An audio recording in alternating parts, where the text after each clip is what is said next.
सती ने, लेकिन उसके बावजूद भी उनके मन में संशय।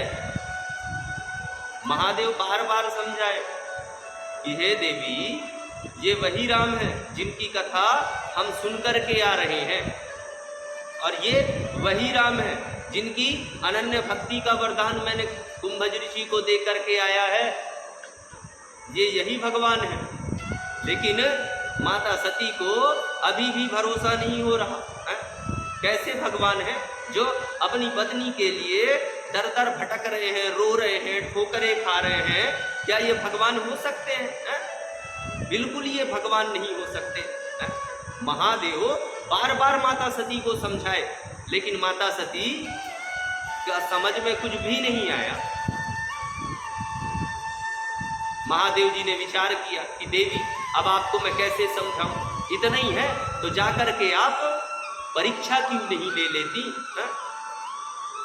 लेकिन हाँ, एक बात याद रखिएगा, परीक्षा लीजिएगा तो विवेक पूर्वक परीक्षा लीजिएगा। शंकर जी के कहने पर माता सती परीक्षा लेने के लिए चली गई। अब मन में विचारी कि मैं किस प्रकार से इनकी परीक्षा लूं। तब वह सोची कि ये अपने पत्नी के लिए दर दर भटक रहे हैं, तो क्यों ना मैं इनकी पत्नी का ही रूप धारण करके और इनके सामने जाऊं, इसी से इनकी परीक्षा हो जाएगी। अगर भगवान है तो मुझे पहचान जाएंगे, और अगर साधारण मनुष्य है तो मुझे ही अपनी पत्नी समझेंगे। इस प्रकार से माता सती सोची और माता सीता का स्वरूप धारण करके और राम जी के आगे आगे चलने लगी।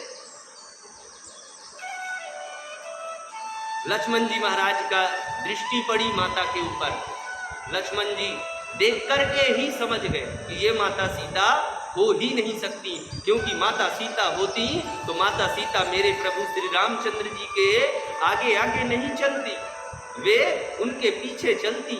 ये कोई और है, यह भगवान की परीक्षा लेने के लिए आई है। जाकर के राम जी से इशारा में कहते हैं कि भैया वो कौन है? राम जी कहते हैं कि शांत रहो।